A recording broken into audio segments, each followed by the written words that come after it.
Hello student, हम समझने जा रहे हैं 11th एनसीईआरटी चैप्टर नंबर 8। इस चैप्टर के अंदर बच्चों हम दो पार्ट में इसमें डिवाइड किया गया है। चैप्टर नंबर 8 के अंदर तो हम सेल के बारे में समझते हैं और उसके बाद चैप्टर नंबर 10 जो होता है वो सेल डिवीज़न के बारे में होता है। हम ये दोनों चैप्टर साथ में समझते हैं। पहले हम सेल वाला चैप्टर पढ़ते हैं, फिर इसके डिवीज़न के बारे में समझेंगे। अच्छा, ये जो चैप्टर होते हैं एग्जाम पॉइंट व्यू से बहुत इंपॉर्टेंट है। इस चैप्टर से एग्जाम में हर साल 5, 6, 7, 8, 9 इस तरह के क्वेश्चन यहां पर पूछे जाते हैं।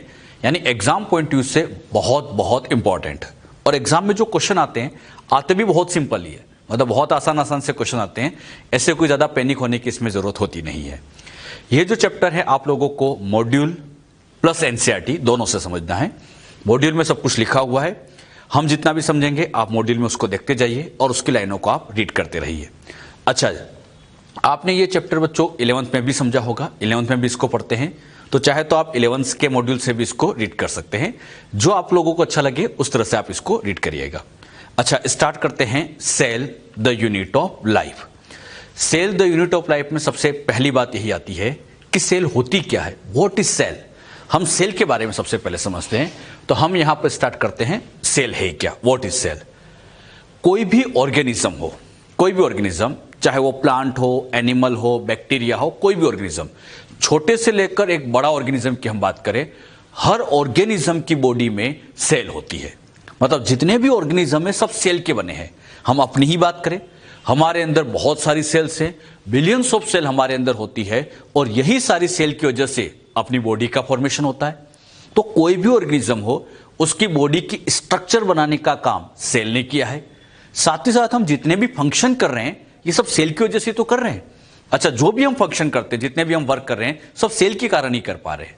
तो सेल को इसी तरह से डिफाइन किया जाता है, cell is the structural and functional unit of an organism.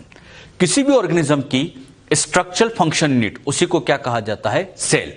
चाहे हम बैक्टीरिया की बात करें तो बैक्टीरिया की बॉडी सेल से बनी है और वो अपने जितने भी काम हैं उसी सेल से ही तो कर रहा है।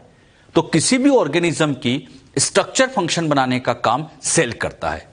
यानी हम ये भी कह सकते हैं ऑल ऑर्गेनिज्म, जितने भी ऑर्गेनिज्म से आर कंपोज्ड ऑफ सेल। सारे ऑर्गेनिज्म सेल के ही बने होते हैं। अच्छा हाँ, ये बात हो सकती है कि कुछ ऑर्गेनिज्म में सेल एक ही होती है और कुछ में बहुत सारी होती है। अगर किसी ऑर्गेनिज्म में एक ही सेल, ओनली वन सेल है, तो उसको हम यूनिसेल्युलर कह देते हैं, और मल्टीपल सेल आ जाए तो मल्टीसेल्युलर कह देते हैं।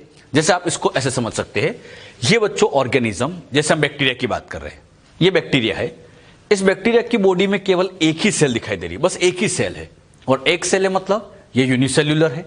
तो यूनिसेल्युलर उसको कहेंगे जिनके अंदर ओनली सिंगल सेल होती है, और ये सिंगल सेल इसके सारे फंक्शन करती है। जो भी ये करना चाहता है सिंगल सेल से अपने सारे काम कर लेता है। अच्छा, ऐसे ऑर्गेनिज्म को तो कहेंगे यूनिसेल्युलर। लेकिन बहुत सारे ऑर्गेनिज्म ऐसे हैं जिनकी बॉडी में बहुत सारी सेल्स होती हैं। जैसे हम प्लांट की बात करें, एनिमल्स की बात करें, फंगस की बात करें, एल्गी की बात करें, इनकी बॉडी में बहुत सारी सेल्स होती है। जैसे ये बॉडी है इनकी, तो इनमें ऐसी नंबर ऑफ सेल्स होगी, ऐसे कई सारी सेल्स होगी। बहुत सारी सेल्स है और बहुत सारी सेल है तो मल्टीसेल्युलर नाम दे देंगे। तो मल्टीसेल्युलर ऑर्गेनिज्म मतलब कंपोज्ड ऑफ मेनी सेल्स, बहुत सारी सेल्स से बने होते हैं, तो उनको हम मल्टीसेल्युलर ऑर्गेनिज्म कह सकते हैं। तो वन सेल का बना यूनिसेल्युलर, बहुत सारी सेल्स के बने मल्टीसेल्युलर। हम मल्टीसेल्युलर है और बैक्टीरिया यूनिसेल्युलर होता है। क्लियर? ये जो बात समझाई, क्लियर हुई सबको अच्छे से? अच्छा, सेल के बेसिस पर आपकी एनसीईआरटी में एक बहुत अच्छी लाइन लिखी होती है, unicellular organisms are capable of independent existence and performing essential function of life. अच्छा, लाइफ के जो भी एसेंशियल फंक्शन है वो अपने ये सब यूनिसेल्युलर ऑर्गेनिज्म एक सेल से कर पाते हैं। इसको आप ऐसे समझिएगा, जैसे मान लीजिए ये यूनिसेल्युलर ऑर्गेनिज्म है। अब ये ऑर्गेनिज्म अपने सारे काम खुद करता है, खुद यहां पर डिवीजन की कैपेसिटी रखता है, खुद ही बच्चों डिवाइड होता है, खुद ही अपनी मेटाबॉलिक रिएक्शन करता है, खुद ही रेस्पिरेशन कर सकता है, खुद ही अपने नंबर बढ़ा लेता है। सारा काम ये अकेला करता है, किसी और पर डिपेंड नहीं है। और पर डिपेंड नहीं है तो इसको हम लिख सकते हैं इंडिपेंडेंट एग्जिस्टेंस। मतलब दूसरों पे डिपेंड नहीं है, अपना एग्जिस्टेंस खुद बनाता है, और खुद बनाता है मतलब इंडिपेंडेंट है, दूसरों पे डिपेंड होने की जरूरत नहीं है। और यही एक सेल इसके सारे लाइफ के सारे काम कर देती है। लाइफ के सारे काम मतलब डिवीजन हो गया, नंबर बढ़ाना हो गया, रेस्पिरेशन करना है, एनर्जी प्रोडक्शन करना, जो भी काम है ये अकेली सेल के अंदर हो जाता है। तो एक ही सेल में सारे काम कर सकता है। तो हम ये भी लिख सकते हैं unicellular organism are capable of performing the essential function of life. Life के जो भी एसेंशियल फंक्शन है ये इसी सेल के अंदर कर सकते हैं, और ये खुद का एग्जिस्टेंस रखते हैं, दूसरों पर डिपेंड नहीं होते, सारा काम खुद कर देते हैं। अच्छा, क्योंकि बच्चों ये अपना काम खुद इसलिए कर सकते हैं क्योंकि इनकी सेल अपने आप में कंप्लीट सेल है। कंप्लीट सेल मतलब जो जो रिक्वायर्ड चीजें होनी चाहिए सब इसके पास है। इसके पास खुद का अपना डीएनए है, खुद का अपना साइटोप्लाज्म होता है, खुद की एक सी मेम्ब्रेन होती है, सब कुछ अपना खुद का है, तो सारा काम खुद कर ही सकता है। लेकिन अगर हम वायरस की बात करें, आपको समझाने के लिए ये मैंने यहां पर इस तरह से ये वायरस को ड्रॉ किया। ये बच्चों वायरस है। इस वायरस के अंदर आप सभी जानते हैं कि वायरस के अंदर साइटोप्लाज्म, बताइए बच्चों, साइटोप्लाज्म नहीं होता। और साइटोप्लाज्म नहीं होता मतलब वायरस की सेल एक इनकम्प्लीट सेल है, कंप्लीट नहीं है, इनकम्प्लीट सेल है। और ये इनकम्प्लीट होने की वजह से अपने सारे फंक्शन खुद नहीं कर सकता, इंडिपेंडेंट नहीं कर सकता। और आप जानते भी है जब तक ये वायरस होस्ट के बाहर है तब तक तो बच्चों ये वायरस यहां पर नॉन लिविंग रहेगा। ये नॉन लिविंग रहेगा क्योंकि अपनी एक्टिविटी नहीं कर सकता, मेटाबॉलिक एक्टिविटी नहीं कर सकता, तो ये नॉन लिविंग है। तो इससे अगर अपनी लाइफ को चलाना है तब तो फिर इसे किसी न किसी होस्ट के अंदर इंटर करना पड़ेगा, होस्ट में इंटर करना पड़ेगा। अच्छा, जैसे ये होस्ट के अंदर इंटर करेगा, होस्ट के अंदर इंटर करते ही होस्ट का साइटोप्लाज्म यूज करेगा और होस्ट के अंदर जाके ये बन जाएगा लिविंग। तो मुझे बताओ, जब तक बाहर है तब तक नॉन लिविंग, होस्ट में जाते ही लिविंग। तो इसको अपना एग्जिस्टेंस बनाने के लिए, अपने आप को लिविंग रखने के लिए दूसरों पे डिपेंड होना पड़ता है। यानी ये हमेशा दूसरों पे डिपेंड होता है, अपना खुद का इंडिपेंडेंट एग्जिस्टेंस नहीं शो कर सकता। तो बात क्या आई, बैक्टीरिया अपना इंडिपेंडेंट एग्जिस्टेंस शो करते हैं क्योंकि कंप्लीट सेल है, लेकिन वायरस अपना इंडिपेंडेंट एग्जिस्टेंस शो नहीं कर पाते क्योंकि कंप्लीट सेल नहीं है, साइटोप्लाज्म एब्सेंट है, कुछ ना कुछ चीज इसमें एब्सेंट है जो जरूरत होनी चाहिए थी। क्लियर? इसलिए आपके एनसीईआरटी में बड़ी अच्छी लाइन लिखी है, anything less than a complete structure of cell. Complete structure में साइटोप्लाज्म को होना जरूरी है। अगर कंप्लीट स्ट्रक्चर में कुछ पार्ट लेस है तब तो फिर वो does not ensure independent living, मतलब खुद का अपना इंडिपेंडेंट एग्जिस्टेंस नहीं कर पाएंगे। और ये लाइन किसके रिस्पेक्ट में लिखी है? वायरस। वायरस में खुद का साइटोप्लाज्म नहीं होता तो खुद का इंडिपेंडेंट एग्जिस्टेंट वो शो नहीं कर सकते। जो बात यहां समझे, क्लियर हुई? तो unicellular organism independent existence show करते हैं, लाइफ के सारे काम करते हैं। लेकिन अगर हम वायरस की बात करें, वो खुद का एग्जिस्टेंस शो नहीं कर पाता क्योंकि उसमें कंप्लीट सेल नहीं है, साइटोप्लाज्म उसके अंदर एब्सेंट रहता है। जो बात बच्चों यहां समझाए, क्लियर हुई अच्छे से? चलिए नेक्स्ट पॉइंट लेते हैं। फर्स्ट सेल किसने डिस्कवर की थी? तो फर्स्ट सेल की डिस्कवरी की अगर हम बात करें तो ये रॉबर्ट हुक ने डिस्कवर की थी, कॉर्क सेल के अंदर। ये प्लांट का कॉर्क जो पार्ट जो होता है उसके अंदर इन्होंने सबसे पहले सेल को देखा था। लेकिन कॉर्क सेल आप जानते हैं डेड सेल होती है, तो फर्स्ट सेल जो इन्होंने देखी थी वो एक डेड सेल देखी थी। फिर क्वेश्चन बनता है लिविंग सेल किसने देखी? तो फर्स्ट लिविंग सेल को डिस्कवर करने का काम किया था एंटोन वॉन ल्यूवेनहॉक ने। तो ल्यूवेनहॉक साइंटिस्ट ने फिर पहली लिविंग सेल को ऑब्जर्व किया था। क्लियर? अच्छा, न्यूक्लियस की अगर हम डिस्कवरी की बात करें तो इसको डिस्कवर करने का क्रेडिट रॉबर्ट ब्राउन को गया है।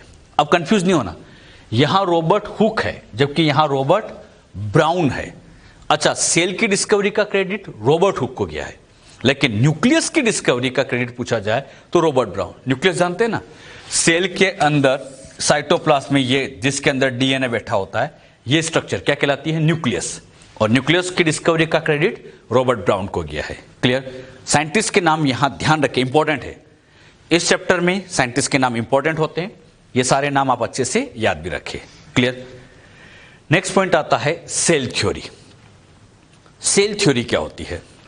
अच्छा, हम सेल से बने होते हैं, इनसे रिलेटेड और भी कई बातें थी, इनको समझाने का काम 2 साइंटिस्ट ने किया था। अच्छा, इनमें 2 साइंटिस्ट थे, उसमें पहले थे श्लीडेन एंड श्वान। 2 साइंटिस्ट ने मिलकर सबसे पहले यह बताने का काम किया था कि ऑर्गेनिज्म किसके बने होते हैं, फिर ये सेल जो होती हैं क्या क्या करती है, बहुत सारी बातें थी। ये सारी बातें समझाने का काम टू साइंटिस्ट श्लीडेन एंड श्वान ने किया था और दोनों ने मिलकर अपनी एक कंबाइंड थ्योरी दी थी, जिस थ्योरी का नाम दिया गया है सेल थ्योरी। एग्जाम में बच्चों कई बार तो यही क्वेश्चन आ जाता है, cell theory was given by, तो two scientist, first Schleiden then Schwann. अच्छा, एक एक करके दोनों के बारे में समझते हैं। सबसे पहले हम श्लीडेन की बात करें। श्लीडेन ये बच्चों एक बॉटनिस्ट है, ये एक बॉटनिस्ट है। अच्छा, श्वान जूलॉजिस्ट है, ये बॉटनिस्ट है। जैसे मैंने कहा बॉटनिस्ट है तो समझ गए होंगे कि इन्होंने अपने एक्सपेरिमेंट प्लांट पर किए होंगे। इन्होंने बच्चों अपने लाइफ में कई तरह के प्लांट को ऑब्जर्व किया, छोटा प्लांट, बड़ा प्लांट और बड़ा प्लांट, हर तरह के प्लांट को इन्होंने एनालिसिस किया और एक बहुत अच्छी बात की, he examine a large number of plant को स्टडी किया। और स्टडी करने के बाद इन्होंने क्या ऑब्जर्व किया गया, इन्होंने ऑब्जर्व किया कि जितने भी प्लांट्स है, छोटा हो चाहे बड़ा हो, हर plant composed of different kind of cell, उसके अंदर डिफरेंट टाइप की सेल्स होती है और यही सेल्स आपस में जुड़कर फिर टिश्यू का फॉर्मेशन करते हैं। ये इन्होंने ऑब्जर्व किया। ऐसा समझो, ये बच्चों जैसे कोई प्लांट है तो उन्होंने क्या कहा, उन्होंने कहा कि जो प्लांट होता है इनकी बॉडी में ऐसी सेल्स होती है। प्लांट किसके बने होते हैं, सेल्स। और फिर ये भी कहा कि इनके अंदर एक सेल नहीं, ऐसी बहुत सारी सेल्स होती है, ऐसी यहां पर बहुत सारी सेल्स है और ये सेल आपस में जुड़कर फिर बना देती है टिश्यू। दो बातें समझाई, प्लांट जो होते हैं सेल के बने होते हैं और सेल आपस में जुड़कर क्या बना देती है, टिश्यू बना देती है। यह बात किसने समझाई थी, श्लीडेन ने। तो श्लीडेन ने क्या समझाया, एक बार फिर समझना, ये एक बॉटनिस्ट है, बहुत सारे प्लांट को ऑब्जर्व किया और सब में कॉमन बात देखी कि चाहे छोटा प्लांट हो चाहे बड़ा प्लांट हो, हर प्लांट सेल का बना होता है। ये प्लांट जो होते हैं किसके बने होते हैं, सेल। और फिर एक और बात क्या कही, सेल आपस में अटैच होती जाती है, जिससे ग्रुप ऑफ सेल बनता है, उसी को उन्होंने क्या नाम दे दिया, टिश्यू नाम दे दिया। तो दो बातें इन्होंने बहुत अच्छी समझाई थी। ये किसने कहा था, श्लीडेन ने। ये श्लीडेन की बातें थी। अच्छा, अगर हम श्वान की बातें करें तो श्वान बच्चों जूलॉजिस्ट है। अब जूलॉजिस्ट है तो जूलॉजिस्ट है तो इन्होंने अपने एक्सपेरिमेंट एनिमल्स पर किए होंगे। इन्होंने अपने एक्सपेरिमेंट एनिमल पर किए। एनिमल के साथ साथ इन्होंने प्लांट पे भी स्टडी की थी, ये ध्यान रखना। मेन वर्क इनका एनिमल पे था, लेकिन साथ ही साथ इन्होंने प्लांट को भी एनालिसिस तो किया था। इन्होंने क्या देखा, animal cells had a thin outer layer. इन्होंने ये ऑब्जर्व किया कि एनिमल की सेल के बाहर एक पतली सी लेयर होती है। अच्छा, वो पतली लेयर क्या होती है उसके बारे में कुछ नहीं समझाया। हम सभी जानते हैं कि जिस पतली सी लेयर की बात कर रहे थे वो thin layer basically plasma membrane थी। फिर एक और बात कही, अच्छा ये एनिमल है, इस एनिमल की बात करें तो इसकी बॉडी सेल से बनी होगी और इसके अंदर ये पतली सी लेयर होती है, सेल में सी पतली सी लेयर होती है। अच्छा, इन्होंने तो बस इतना कहा थिन लेयर है, लेकिन ये लेयर एग्जैक्टली क्या है ज्यादा डिटेल में नहीं समझा पाए। बाद में फिर स्टडी किया कि ये थिन लेयर कोई और नहीं, ये तो प्लाज्मा मेम्ब्रेन थी। ये बात किसने कही थी, हम ये बातें समझ रहे हैं श्वान की। क्लियर। इसी तरह इन्होंने प्लांट पे भी स्टडी किया था। जूलॉजिस्ट है, मेन काम एनिमल पे था, लेकिन प्लांट पर भी स्टडी किया और प्लांट पर स्टडी करने के बाद बताया कि प्लांट की सेल में इस थिन लेयर के बाहर एक रिजिड लेयर होती है और उन्होंने कहा ये रिजिड लेयर सेल वॉल होती है। फिर उन्होंने कहा कि ये जो सेल वॉल होती है ये प्लांट का फीचर होता है, ये एनिमल में नहीं होती। सेल वॉल का होना प्लांट का फीचर है, एनिमल का फीचर नहीं है। ये बात इन्होंने कही। तो एक इंपॉर्टेंट लाइन इन्होंने कही थी, presence of cell wall is a unique character of plant. Cell wall का होना ये प्लांट का यूनिक कैरेक्टर होती है। ये बात श्वान ने कही। अच्छा, एग्जाम में जब ये लाइन आती है कि cell wall is the unique character of plant, this statement was given by, तो मैक्सिमम बच्चे इसका आंसर श्लीडेन लगा देते। वो ये सोचते हैं कि प्लांट की बात चल रही है तो बॉटनिस्ट ने कहा होगा, और जैसे ही बॉटनिस्ट दिमाग में आता है बच्चे श्लीडेन लगा लेते हैं, लेकिन गलत है। ये स्टेटमेंट देने वाले साइंटिस्ट तो जूलॉजिस्ट थे और वो कौन थे, श्वान। क्या बात समझे, कुछ क्लियर हुआ? एक बार फिर समझना। इन्होंने कहा कि एनिमल की सेल में थिन लेयर होती है, लेकिन वो थिन लेयर क्या थी नहीं समझाई।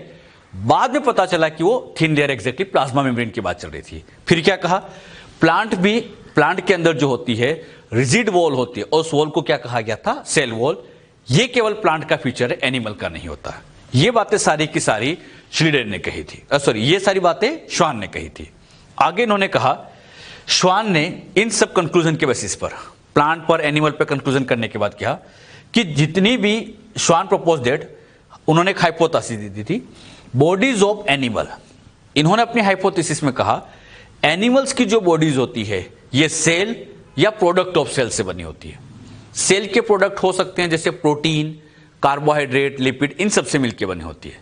तो कोई भी एनिमल है तो उस एनिमल की बॉडी सेल से बनी होती है और साथ ही साथ उसके प्रोडक्ट से मिलकर ये बने होते हैं। यहां पर एक बात बहुत अच्छे ध्यान रखना, श्वान ने कहा था एनिमल की बॉडी सेल से बनी है। इसी तरह से श्लीडेन ने भी तो ये कहा था कि प्लांट की बॉडी सेल से बनी है। बात को समझना, श्लीडेन ने क्या कहा, प्लांट सेल के बने होते, श्वान ने क्या कहा, एनिमल सेल के बने होते। दोनों की बातें देखा जाए तो एक जैसी है, दोनों ने बात तो यही कही, एक ने कहा प्लांट सेल का बना है, दूसरे ने कहा एनिमल सेल का बना है, लेकिन बने तो सेल के ही है। तो कहने की बात इतनी सी है कि चाहे एनिमल हो चाहे प्लांट हो, दोनों ही सेल के बने होते हैं। फिर इन दोनों साइंटिस्ट ने सोचा कि हम दोनों के स्टेटमेंट में काफी सिमिलरिटी है, दोनों के स्टेटमेंट में सिमिलरिटी है, तो क्यों न मिलकर हम अपनी एक कंबाइंड थ्योरी देते हैं। और इसी सोच के साथ इन्होंने मिलकर अपनी कंबाइंड थ्योरी दी। उसी कंबाइंड थ्योरी को नाम दिया गया सेल थ्योरी। तो सेल थ्योरी फाइनली किसने मिलकर दी, श्लीडेन एंड श्वान। तो श्लीडेन आए, श्वान आए, दोनों ने मिलकर अपनी थ्योरी दी और उस थ्योरी को नाम दे दिया गया सेल थ्योरी। और जब इन्होंने सेल थ्योरी दी, बड़ी अच्छी लाइन लिखी, ऑल लिविंग ऑर्गेनिज्म, ना कोई प्लांट ना कोई एनिमल, इन्होंने बस एक कॉमन लाइन दे दी, जितने भी लिविंग ऑर्गेनिज्म है, चाहे वो प्लांट हो चाहे एनिमल हो, all are composed of cell and product of cell. जितने भी होते हैं सब सेल या सेल के प्रोडक्ट से मिलकर बने होते हैं। ये लाइन इन्होंने कही, ये सेल थ्योरी का इन्होंने सबसे मेन पॉइंट कहा। अच्छा, इसमें वैसे और भी कई सारे पॉइंट कहे गए थे, लेकिन हमें उनकी जरूरत नहीं है, हमें तो मेन पॉइंट यही ध्यान रखना है। श्लीडेन श्वान ने मिलकर सेल थ्योरी दी और मेन स्टेटमेंट क्या कहा, एनिमल प्लांट सब सेल के बने होते हैं, ये बात इन्होंने कही। अच्छा, इन्होंने ये बात समझा तो दी कि जैसे अपनी बॉडी की बात करें तो इन्होंने कहा कि हम सेल के बने होते हैं, प्लांट की बात करें तो इन्होंने कहा सेल के बने होते हैं। जैसे ये कोई प्लांट है तो इन्होंने कहा ये प्लांट में भी बहुत सारी सेल्स होगी। अब इनसे क्वेश्चन ये पूछा गया दोनों से कि आपने ये तो कह दिया कि ये ऑर्गेनिज्म सेल का बना होता है, लेकिन आप ये बताओ कि इनके अंदर ये सेल आती कहां से। भाई इसमें सेल तो है, लेकिन ये सेल कहां से आई है उसका रीजन तो होगा। कोई हवा में उड़ के तो यहां सेल नहीं आई होगी, तो इनके अंदर सेल कहां से आती है, इनके अंदर इतनी सारी सेल्स होती है तो ये कहां से आई है, उसका कोई ना कोई सोर्स तो होगा, उसका रीजन तो बताइए आप कि ये सेल कहां से आती है। इसके बारे में श्लीडेन श्वान दोनों कुछ नहीं समझा पाए, बता ही नहीं पाए कि इन प्लांट के अंदर ये सेल आई कहां से। ठीक है सेल के बने हैं, लेकिन ये सेल आती कहां से वो नहीं समझा पाए, और यही सेल थ्योरी का ड्रॉबैक बन गया। क्या ड्रॉबैक बना, unable to explain how new cell were formed. नई सेल कैसे बनती है, इनके अंदर ये सेल कहां से आती है वो नहीं समझा पाए। यही सेल थ्योरी का सबसे बड़ा ड्रॉबैक था। तो कभी आपसे पूछे श्लीडेन श्वान की सेल थ्योरी का ड्रॉबैक क्या था, क्या बताओगे बच्चों? यस, ये बताना है कि ये एक्सप्लेन नहीं कर पाए कि सेल कहां से आए। तो फिर बात आती है इस बात को कैसे सोल्व किया जाए कि सेल कहां से आती है। फिर बच्चों टाइम बीतता गया और फिर साइंटिस्ट आए, बहुत ही famous scientist Rudolf Virchow. Rudolf Virchow scientist आए और इन्होंने एक बहुत अच्छी लाइन लिखी थी। इन्होंने कहा था ओमनी सेल्यूला ई सेल्यूला। ओमनी सेल्यूला ई सेल्यूला, अब इस लाइन का मतलब क्या है? अच्छा, इस लाइन को अगर हम इंग्लिश में ट्रांसलेट करें तो इसका मतलब होता है explain that omni cellula cellula new cells are formed by division of pre existing cell. इन्होंने ये कहा था कि जो सेल्स आती है एग्जैक्टली जो पहले की सेल्स होती है उसमें डिवीजन होता है, और डिवीजन से ही फिर फाइनली ये सेल आती है। जैसे ये कोई सेल है, पहले से प्रेजेंट है, तो क्या लिख दिया मैंने, प्री एग्जिस्टिंग। अब इस सेल में क्या होगा, डिवीजन, और जैसे डिवीजन होगा तो यहां पर सेल बनेगी, यहां सेल बनेगी। तो मुझे बताओ ये नई सेल कहां से आई? पुरानी सेल के डिवीजन से आई। सेल थ्योरी का यही तो ड्रॉबैक था। सेल थ्योरी ये नहीं समझा पा रही थी कि सेल कहां से आती है। रुडोल्फ विर्चो ने बता दिया कि सेल कहीं और से नहीं, पुरानी सेल के डिवीजन से ही आती है। मतलब पुरानी सेल डिवाइड करो, नई सेल तैयार। अच्छा, अब ये जो नई सेल बनी ये फिर डिवाइड करेगी। यहां पर 1 सेल है, डिवाइड हुई 2 बनी, फिर 2 डिवाइड होगी तो 4, 4 डिवाइड होगी तो 8, ऐसे चलते जाएंगे और इसी से ही मल्टीपल सेल का फॉर्मेशन हो जाएगा। इसको आप ऐसे समझ सकते हो। मान लीजिए बच्चों, स्टार्टिंग में कोई भी ऑर्गेनिज्म हो, हम सबकी लाइफ में स्टार्टिंग में एक सेल थी, सिंगल सेल, जिसको हम जाइगोट कह देते हैं। अब इस जाइगोट के अंदर डिवीजन हुआ तो 1 से बन गई 2 सेल, फिर 2 से यहां पर बनी 4, 8, ऐसे नंबर ऑफ सेल बनती गई। कैसे बनती जा रही है? डिवीजन से। और जब ये डिवीजन होता जाएगा तो फाइनली बच्चों यहां पर ऐसे कंप्लीट ऑर्गेनिज्म का फॉर्मेशन। तो इस ऑर्गेनिज्म में सेल कहां से आ रही है? बस जो पुरानी सेल थी वो डिवाइड करती जा रही है और नए ऑर्गेनिज्म का फॉर्मेशन हो जाता है। बच्चों के दिमाग में बड़ा अच्छा क्वेश्चन आता है कि ये सेल इसके डिवीजन से आई। अच्छा, ये सेल मैं कहूंगा इसके पहले वाली के डिवीजन से आई होगी। तो फिर आप कहोगे इसके पहले वाली सेल कहां से आएगी? अगर हम ऐसे क्वेश्चन बनाते जाए तो फाइनली हमारे दिमाग में एक ही क्वेश्चन बनता है, अर्थ की पहली सेल कैसे आई होगी? फर्स्ट सेल कैसे बनी होगी? अर्थ की जो पहली सेल बनी थी, ये बच्चों किसी ने बनाई नहीं है, ये अपने आप बनी थी। अर्थ का उस टाइम का एनवायरनमेंट ऐसा था कि उस टाइम बायोमोलिक्यूल आपस में जुड़ने लग गए और उसी की वजह से अर्थ की पहली सेल अपने आप तैयार हो गई। अपने आप तैयार होती, किसी ने बनाई नहीं थी। और जब भी कोई भी चीज अपने आप तैयार होती है, इसके लिए बायोलॉजी में एक बड़ा अच्छा वर्ड लिखा जाता है, डी नोवो। डी नोवो का मतलब होता है अपने आप। तो अर्थ की पहली सेल डी नोवो फॉर्म हुई थी। डी नोवो मतलब अपने आप फॉर्म हुई थी। उस टाइम का एनवायरनमेंट ऐसा था, बायोमोलिक्यूल आपस में जुड़े और पहली सेल अपने आप तैयार हो गई। अच्छा, आज के टाइम पे अपने आप सेल नहीं बन सकती, एनवायरनमेंट चेंज हो चुका है। तो पहली सेल अपने आप बनी थी, उसके लिए क्या वर्ड लिखा? De novo. अच्छा, कहीं पर भी इस चैप्टर में भी आगे आपको कहीं पर भी डी नोवो वर्ड मिले, क्या समझोगे? हाँ, डी नोवो का मतलब अपने आप बनना, सेल्फ ओरिजिनेट हो जाना, अपने आप ओरिजिनेट हो जाना, उसको हम डी नोवो कह देते हैं। तो जो बातें, हम वापस अपने पॉइंट पे आते हैं। हम यहां पर क्या समझ रहे थे? श्रीडेन श्वान की सेल थ्योरी का ड्रॉबैक क्या था? सेल कहां से आती है? रुडोल्फ विर्चो ने बताया कि सेल पुरानी सेल के डिवीजन से आती है। क्लियर? और हां, कभी ऐसे पूछे कि अर्थ की पहली सेल कहां से आई, तो क्या जवाब दोगे बच्चों? डी नोवो आई है, अपने आप आई है। क्लियर? अच्छा, जितनी भी बातें समझाई, इन्हीं को फिर फाइनली आपस में कंबाइन करके सेल थ्योरी का एक मॉडर्न फॉर्म दिया गया, जिसमें बच्चों ये कहा गया, ऑल लिविंग ऑर्गेनिज्म सेल के बने होते हैं and cell arise from division of pre existing cell. Clear? तो ये बच्चों हमने सेल थ्योरी के बारे में समझा। सेल थ्योरी बच्चों हम समझ चुके हैं, जो कि श्रीडेन एंड श्वान ने दी थी। इस सेल थ्योरी को मॉडिफाइड करने का काम किया था रुडोल्फ विर्चो ने। ये बातें हमने समझी है। अब हम सेल की साइज की बात करें। प्रोकैरियोटिक सेल, यूकैरियोटिक सेल, कई तरह की सेल्स होती है। अपनी ही बॉडी की बात करें तो अपनी बॉडी में भी बहुत सारी सेल है। अब जितनी भी सेल है, एक बात मुझे बताइए आप, क्या सारी सेल की साइज सेम होती होगी? नहीं, ऐसा तो नहीं है। कुछ सेल बड़ी भी होती होगी, कुछ छोटी भी होती होगी। तो क्या इनकी साइज होती होगी, इनके बारे में हम समझते हैं। तो साइज ऑफ सेल में सबसे पहले हम बात करें, स्मॉलेस्ट सेल कहां देखी गई? सबसे छोटी सेल होती है माइकोप्लाज्मा। माइकोप्लाज्मा की सेल बहुत छोटी है। इसका अगर हम लेंथ निकालें तो ये आती है 0.3 माइक्रोमीटर। 0.3 माइक्रोमीटर रेंज की इसकी लेंथ रहती है। ये माइकोप्लाज्मा की है। अब आपके एनसीईआरटी में क्या किया है? पीपीएलओ में लिखा है अबाउट 0.1 माइक्रोमीटर।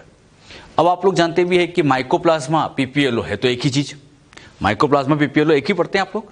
अब यहां पर एनसीईआरटी ने क्या किया? माइकोप्लाज्मा में 0.3 लिख दिया, पीपीएलओ में 0.1 लिख दिया। तो आप इस तरह से इसको ध्यान रखिएगा कि ये जो 0.3 दिया ये लेंथ वाइज है और ये 0.1 माइक्रोमीटर जो होता है, 0.1 माइक्रोन, ये बच्चों उसका डायमीटर आप कह सकते हैं। क्लियर? इसी तरह से आता है टिपिकल बैक्टीरियल सेल। तो बैक्टीरियल सेल की जो साइज आती है 1 to 2 माइक्रोमीटर, तो 1 to 2 माइक्रोमीटर साइज की होगी। इसी तरह से वायरस की बात करें, वायरस की साइज 0.02 से लेकर 0.2 माइक्रोमीटर, मतलब और छोटे हैं, लेकिन ये कोई कंप्लीट सेल नहीं होते। इसीलिए अगर आपसे कहा जाए स्मॉलेस्ट सेल, तो फिर हम माइकोप्लाज्मा की बात करेंगे। हाँ, माइकोप्लाज्मा से भी छोटे होते हैं वायरस तो, लेकिन वायरस की सेल कंप्लीट सेल नहीं होती है। तो कभी ऐसे क्वेश्चन आए स्मॉलेस्ट सेल कौन सा है, वायरस भी दिया जाए और माइकोप्लाज्मा भी दिया जाए, तो स्मॉलेस्ट सेल फिर हम माइकोप्लाज्मा को टिक करेंगे। क्लियर?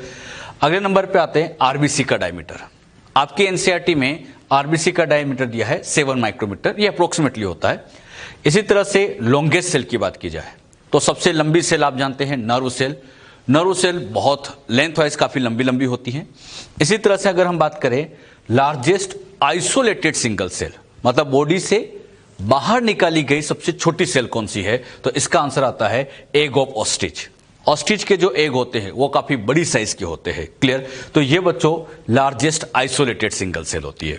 ये जो बच्चों साइज की हम बात करते हैं, ये बातें आप ध्यान भी रखें, इन पे भी क्वेश्चन आ चुका है, तो आप ये अच्छे से याद भी रखिएगा। साइज के बाद अगले नंबर पे हम लेते हैं शेप। शेप की बात की जाए तो जितनी भी सेल्स होती है सबके शेप भी एक जैसे नहीं होते, अलग अलग सेल के अलग अलग शेप होते हैं। जरा हम अपनी ही बॉडी की बात करें, अपनी बॉडी में ये बच्चों आरबीसी है। आरबीसी की अगर हम बात करें तो ये राउंड एंड बाइकॉनकेव शेप की होती है। इसी तरह से अपनी बॉडी में डब्ल्यूबीसी होती है, और डब्ल्यूबीसी का अगर हम शेप की बात करें तो ये अमीबॉइड होती है। अमीबॉइड मतलब हाँ, अमीबा जैसी बिना किसी शेप की इर्रेगुलर शेप की, जैसे होता है ना अमीबा इर्रेगुलर शेप का होता है, तो ये भी इनका कोई पर्टिकुलर फिक्स शेप नहीं रहता है, तो इर्रेगुलर शेप की है तो हम इसको कह सकते हैं अमीबॉइड। इसी तरह से ये बच्चों यहां पर मैंने बनाए कोल्यूमनर एपिथेलियल सेल, जो आप देख भी रहे हैं लॉन्ग है और साथ ही साथ बॉटम से आप देख रहे हैं नेरो है, तो लॉन्ग एंड नेरो होती है। इसी तरह से ये बच्चों नर्व सेल है, और नर्व सेल आप देखेंगे ब्रांच है, इसमें कई सारी ऐसे ब्रांचेस दिख रही हैं और काफी लॉन्ग भी होती है। क्लियर? ये बच्चों शेप आप ध्यान रखें, RBC round biconcave, WBC amoeboid, इसी तरह से columnar epithelial cell long and narrow, nerve cell branch and long होती है। ये शेप आप याद रखें, आपके एनसीईआरटी में ये सारे डायग्राम दिए हैं, तो आप इनको ध्यान भी रखिएगा। इसी में ही बच्चों अगला आता है ट्रैकिड्स। प्लांट के अंदर जो ट्रैकिड्स होती है ये काफी इलोंगेटेड सी होती हैं। इसी तरह से ऐसी मेसोफिल सेल्स होती है जो कि राउंड होती हैं और ओवल टाइप की होती है, तो राउंड या ओवल टाइप के इनके शेप होते हैं। एक बात मुझे बताओ, इतनी सारी सेल्स है, क्या सबके शेप की अगर हम बात करें, क्या सबके शेप एक जैसे हैं? नहीं, अलग अलग है। हमने RBC, WBC, columnar epithelial, nerve cell, इन सबकी हम बातें कर रहे हैं, सबके शेप आपको अलग अलग दिख रहे हैं। बात आती है इनके शेप वेरी क्यों करते हैं? भाई इनके शेप एक जैसे भी तो रख सकते थे, फिर इनके शेप ऐसे वेरी क्यों कर रहे हैं, रीजन क्या है? हाँ, शेप वेरी करने का मेन पर्पस होता है कि वो पर्टिकुलर फंक्शन परफॉर्म कर पाए। जैसे अगर हम बात करें आरबीसी को बाइकॉनकेव क्यों रखा? हाँ, ताकि सरफेस एरिया बढ़े, हीमोग्लोबिन ज्यादा फिल कर सके। नर्व सेल को लॉन्ग क्यों रखा जाता है? लॉन्ग इसलिए रखते हैं ताकि कहीं पे भी चोट लगे, कुछ भी गड़बड़ हुई है तो ब्रेन तक इजीली इंफॉर्मेशन पहुंचाया जा सके। तो इनके जो शेप है ये फंक्शन के अकॉर्डिंग डिसाइड किए गए। कभी आपसे पूछे सारी सेल के शेप एक जैसे होते हैं? नहीं, शेप वेरी करते हैं अकॉर्डिंग टू देयर फंक्शंस। तो फंक्शन के अकॉर्डिंग इनके शेप वेरी करते हैं। The shape of the cell में वेरी विथ फंक्शन, फंक्शन के साथ इनके शेप वेरी करते रहते हैं। अच्छा, इनके शेप और भी तरह के हो सकते हैं, जैसे ये डिस्क होते हैं, क्यूबॉइडल होती हैं, पॉलीगोनल होती हैं, कोल्यूमनर होती हैं, ऐसे कई तरह के शेप होते हैं। ये तो हमने कुछ खास शेप समझे, लेकिन इसके अलावा भी कई तरह के शेप इनके ऑब्जर्व किए जाते हैं। एक बात मुझे बताओ, जितनी भी सेल्स होती है क्या सारी सेल एक जैसी होती है? नहीं, कहीं ना कहीं डिफरेंस तो होता ही है। जैसे आगे हम पढ़ेंगे, प्लांट सेल के अंदर सेंट्रियोल एब्सेंट होता है, एनिमल में होता है, ऐसा होता है। प्लांट सेल के अंदर सेल वॉल होती है, एनिमल में नहीं होती है। तो सारी सेल अगर हम बात करें एक जैसी भी नहीं होती है। तो all eukaryotic cells are not identical, एक जैसी भी नहीं होती है। इनके शेप भी वेरी करते हैं, इवन इनके अंदर जो ऑर्गेनल्स है उनमें भी डिफरेंस मिल सकता है। तो कभी आपसे पूछे ऐसा स्टेटमेंट आए all eukaryotic cells are identical, तो फॉल्स, इनमें डिफरेंस आता है। क्या क्या डिफरेंस होता है वो आगे हम समझेंगे। अभी जो बातें यहां पर अभी समझाई गई शेप के बारे में, तो ये शेप की बातें भी आप ध्यान रखिए। क्लियर? सारे पॉइंट अपने मॉड्यूल में नोट किए हुए, तो आप डायरेक्ट मॉड्यूल से भी इसको रीड कर सकते हैं और एनसीईआरटी में भी इसको साथ साथ आप देखते रहे। क्लियर? अगले नंबर पे लेते हैं टाइप्स ऑफ सेल। सेल के अगर हम टाइप की बात करें तो दो तरह की सेल होती है। इसमें एक आती है बच्चों प्रोकैरियोटिक सेल और दूसरी आती है यूकैरियोटिक सेल। अच्छा, प्रो का मतलब होता है प्रिमिटिव, प्रो मतलब प्रिमिटिव। कैरियो वर्ड अगर आ जाए तो न्यूक्लियस, कैरियो फॉर न्यूक्लियस, तो प्रिमिटिव न्यूक्लियस है। और यूकैरियोटिक, यू का मतलब होता है ट्रू, कैरियो मतलब न्यूक्लियस, तो जिसमें वेल डेवलप्ड या ट्रू न्यूक्लियस होता है उसको यूकैरियोटिक सेल कहते हैं। आप इन दोनों सेल के डायग्राम देखिएगा। ये बच्चों मैंने प्रोकैरियोटिक सेल का डायग्राम ड्रॉ किया है और यहां पर ये यूकैरियोटिक सेल का डायग्राम ड्रॉ किया है। अब आप ध्यान से देखो, इसके अंदर यहां पर ये स्ट्रक्चर जो आपको दिखाई दे रही है ये है न्यूक्लियस। ये यहां पर जो आपको नजर आ रहा है ये न्यूक्लियस है। इसमें बच्चों ऐसे डबल मेम्ब्रेन आपको दिख रही होगी, अंदर डीएनए प्रेजेंट होता है, वेल डेवलप आपको न्यूक्लियस दिखाई दे रहा है। अगर वेल डेवलप न्यूक्लियस दिखे तो ये यूकैरियोट है। अब इस सेल में देखो कहीं पर भी अंदर ऐसे वेल डेवलप न्यूक्लियस ही नहीं है, न्यूक्लियस ही नहीं है, तो इसको हम कह देते हैं प्रोकैरियोट। प्रोकैरियोट यूकैरियोट में वैसे कई डिफरेंस है, सबसे मेजर सबसे मेन डिफरेंस आता है न्यूक्लियस का ही। तो हम यहां पे कह सकते हैं वेल डेवलप न्यूक्लियस अब्सेंट होता है, जबकि इनके अंदर वेल डेवलप न्यूक्लियस प्रेजेंट है। अच्छा, वेल डेवलप न्यूक्लियस अब्सेंट है मतलब कोई न्यूक्लियर मेम्ब्रेन, न्यूक्लियस की कोई मेम्ब्रेन बाउंड्री वगैरह कुछ नहीं दिख रही है, जबकि यहां पर ऐसी बाउंड्री नजर आ रही है। तो प्रोकैरियोट यूकैरियोट में क्या डिफरेंस होता है ये बच्चों हमने आपको समझाया। प्रोकैरियोटिक सेल के एग्जाम्पल की बात करें तो प्रोकैरियोटिक सेल के एग्जाम्पल में आ जाते हैं बैक्टीरिया, इसमें तो बैक्टीरिया आ जाते हैं। और यूकैरियोट के एग्जाम्पल में हाँ प्लांट, एनिमल्स, फंगस, एल्गी, ये सारे के सारे यूकैरियोट्स में आ जाते हैं। तो ध्यान रखिएगा, प्रोकैरियोट में बैक्टीरिया को इंक्लूड किया जाता है, यूकैरियोट में प्लांट, फंगस, इन सबको इंक्लूड किया जाता है। क्लियर? तो प्रोकैरियोटिक यूकैरियोटिक सेल में बेसिक डिफरेंस आपसे पूछा जाए तो न्यूक्लियस का रहता है, इनमें वेल डेवलप न्यूक्लियस प्रेजेंट होगा। जो बात यहां पर आपको समझाई, क्लियर हुई? यहां पर इस चैप्टर के अंदर हम डिटेल में जो समझेंगे वो सारी यूकैरियोटिक सेल के बारे में। प्रोकैरियोट के बारे में आपको प्लांट डाइवर्सिटी में सिखाया जाता है, हम यहां पर यूकैरियोटिक सेल को डिटेल में समझेंगे। यूकैरियोटिक सेल का हम एक ओवरव्यू भी देखते हैं कि इसमें क्या क्या होता है। ओवरव्यू ऑफ यूकैरियोटिक सेल आपको समझाने के लिए ये बच्चों मैंने यूकैरियोटिक सेल को ड्रॉ किया है। इस यूकैरियोटिक सेल को 3 पार्ट में डिवाइड किया जाता है। इसमें सबसे पहला पार्ट आता है इसकी कवरिंग। इसकी कवरिंग जो होती है ये कहलाती है इसकी बाउंड्रीज, इसे हम सेल बाउंड्री या सेल इन्वेलप भी कह सकते हैं। ये सेल का एक इन्वेलप है, सेल की एक बाउंड्री होती है। क्लियर?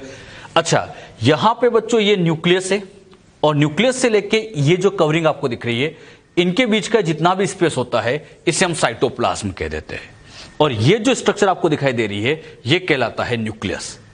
यानी इसकी स्ट्रक्चर को 3 पार्ट में डिवाइड किया गया है। पहला, एक तो है इसकी बाउंड्रीज, दूसरा अंदर का फ्लूइड जितना भी है वो साइटोप्लाज्म, और यहां पर एक ऐसी double membrane bound well developed structure दिख रही है जिसको हम कह देते हैं न्यूक्लियस। अच्छा, ये जो न्यूक्लियस होता है, ये न्यूक्लियस पूरी सेल को बहुत अच्छे से कंट्रोल करके रखता है, इसलिए इसको हम कई बार कंट्रोलर ऑफ द सेल भी कह सकते हैं। Nucleus is the controller of the cell, क्योंकि यही इस पूरी सेल को कंट्रोल करता है। और कंट्रोल इसलिए करता है क्योंकि इसके अंदर ही सेल का मेन डीएनए प्रेजेंट है, और जब डीएनए यहां प्रेजेंट होगा यही डीएनए पूरी सेल को यहां पर प्रॉपर कंट्रोल करेगा। डीएनए से आरएनए बनेंगे, प्रोटीन्स बनेंगे, और वही प्रोटीन एंजाइम सेल का रेगुलेशन करते रहते हैं। तो ध्यान रखना, न्यूक्लियस के अंदर ही डीएनए बैठा है, यही पूरी सेल को कंट्रोल करता है, इसलिए इसको कहा जाता है कंट्रोलर ऑफ द सेल, या इसे आप डायरेक्टर ऑफ द सेल भी कह सकते हैं। क्लियर? अगर हम सेल की बाउंड्रीज की बात करें तो सेल में जो बाहर की तरफ आपको बाउंड्री दिख रही है, सबसे बाहर की तरफ, ये कहलाती है सेल वॉल। ये यहां पर हो गई सेल वॉल। इस सेल वॉल के अंदर वाली ये जो लेयर आपको दिख रही है ये कहलाती है सेल मेम्ब्रेन। मतलब ये जो आपको दिख रही है सेल मेम्ब्रेन। अब ध्यान देखना, बाहर वाली तो होगी सेल वॉल, अंदर वाली होगी सेल मेम्ब्रेन। इस सेल मेम्ब्रेन और न्यूक्लियस, इनके बीच का ये जो स्पेस आपको दिख रहा है, इस पूरे स्पेस को कहा जाता है साइटोप्लाज्म। अब इस साइटोप्लाज्म में कई सारी चीजें होती है। अगर बच्चों हम साइटोप्लाज्म की बात करें तो इसी साइटोप्लाज्म के अंदर ये जो साइटोप्लाज्म आप दिख रहा है, इसमें मैक्सिमम तो वाटर है, मतलब यहां मेन तो पानी ही भरा होता है।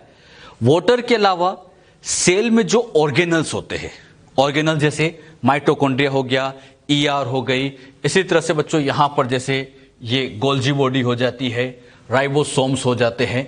तो जितने भी ऑर्गेनल्स होते हैं ये सब इस साइटोप्लाज्म में प्रेजेंट होते हैं। साइटोप्लाज्म में क्या क्या है?